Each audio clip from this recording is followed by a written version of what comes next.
This is the Southside School of Financial Freedom Watchlist and Market Report for the week ending June 11th, 2022.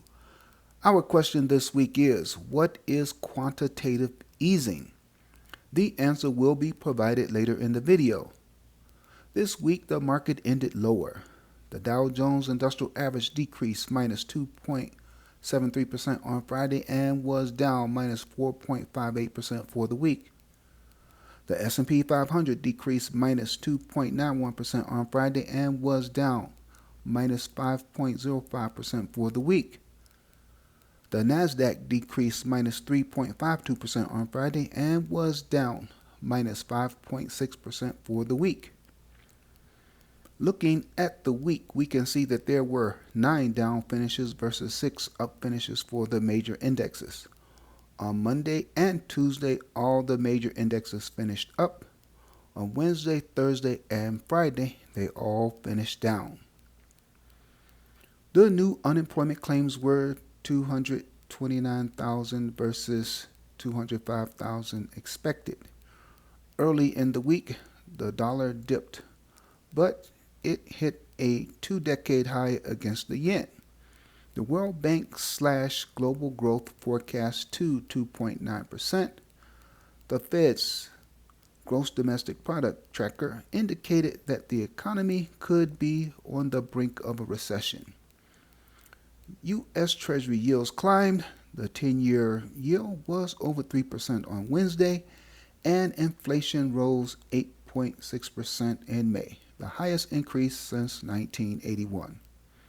New unemployment claims, the dollar hitting a 2-decade high against the yen, the World Bank slashing global growth forecasts, the Fed's GDP tracker indicating a recession, U.S. Treasury yields going up, and inflation increasing are all news. And news drives the market, good and bad. Day-to-day predictions on whether the market is going to go up or down is virtually impossible because predicting the news is impossible. However, the market is rigged to go up. It does not go up every day or even every week, but the market will generally go up over time. Stock prices move in a random fashion. They go up and down with an upward drift. The market will continue to go up because the powers that be want the market to go up. While there are many powers out there, the top 5 powers that be are the Federal Reserve, big financial institutions, big corporations, the President, and Congress. These 5 entities will do what they must to drive the market higher. Now we are at our question of the week. What is quantitative easing? Quantitative easing, or QE, is the expansion of the open market operations of a central bank. In the U.S., the central bank is the Federal Reserve System. The Federal Reserve increases or expands the money supply by creating money electronically to make bond and other security purchases. Quantitative easing is thought to stimulate the economy by making more money available to banks, who in turn make more loans to producers and consumers. Quantitative easing, or QE, often lowers long-term interest rates, but it is a major cause of inflation, which includes an increase in stock prices. Did your stocks go up because of quantitative easing, or do you own any stocks at all? If not, why not? Is it because you do not understand anything about the stock market? Well, it was not taught to you in school. However, if you ever want to learn how to get wealth and income through the stock market, you are going to have to teach yourself. You must RSI, that is, read, save, and invest. Formal school taught you how to read, but society and the powers that be discourages you from reading, especially books. School taught you to be a worker. They did not teach you how to be an investor. And they taught you absolutely nothing about the U.S. financial system. You can learn how to be an investor if you simply start reading books about investing, books that you can get from the library for free or buy cheaply online. It is not difficult to learn how to be a passive investor, which is what most people should do. Check out this list of recommended books on the books page of the Southside website. These books and others like them will not tell you which direction the market is going to go, but you can learn how to make money in the market no matter what the market does. I don't know which way the market is going to go on a daily basis, and I don't care. I trade the market as it is, not as it should be. I trade what the market gives me, whether it's going up, down, or sideways. How do I do that? I apply the Southside strategy.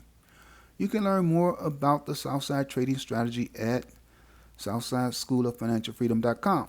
Here is the Southside trading watch list from the week ending June 11, 2022. I trade at least 3 of the stocks on the list every week. The strongest performer on the list this week was CrowdStrike Incorporated, ticker symbol CRWD, in the second column. It increased 4.45% for the week, but was down minus 2.44% on Friday. CrowdStrike provides cloud-delivered endpoint and cloud workload protection solutions in the United States as well as internationally. CrowdStrike offers various cloud modules on its Falcon platform via a software-as-a-service model that covers various security markets, including corporate endpoint security, cloud security, managed security services, security and IT operations, threat intelligence, identity protection, and log management. Looking at a summary of results, you can see that CrowdStrike has decreased 17.3% year to date. I did not trade CrowdStrike this week, but I have generated cash flow from it in the past. Whether a stock goes up or down, you can generate cash flow from it. Whether you own a stock or not, you can still generate cash flow from it using the Southside strategy.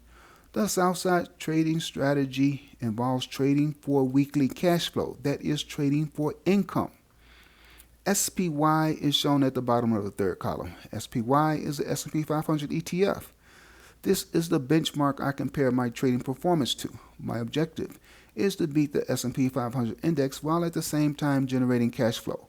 Most professional money managers do not consistently outperform the S&P 500 index. They usually lose and lose badly to the index. Thus, most investors and traders should just invest in or trade a market index fund or ETF like SPY. What do? Do you beat the S&P 500 index? Do you have a watch list? What is your investing and or trading strategy? How well do you do against the S&P 500 index ETF SPY? Let me know in the comments section. Are you willing to share your strategy?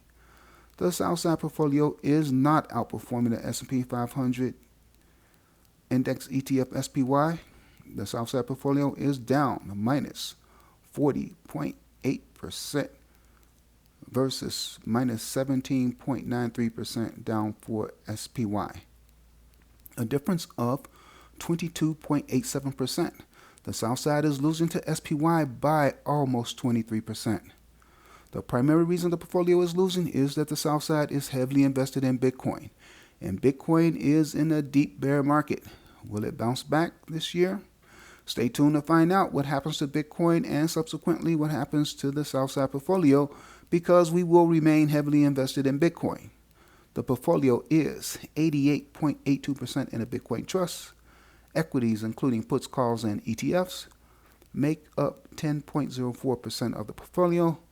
Cash is 1.14%. The cash flow generated for this week was 0.58% of the portfolio account value. The account value changed by minus 4.14%.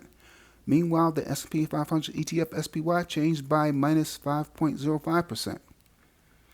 I sold option contracts on 2 positions this week. They were both calls that range from $121.71 to $165.36. You can get more details, including the total dollar amount of cash flow for the week, on the website SouthsideSchoolOfFinancialFreedom.com. Check out past videos for other questions of the week. They are listed in the description section. In the meanwhile, Please like, share, and subscribe.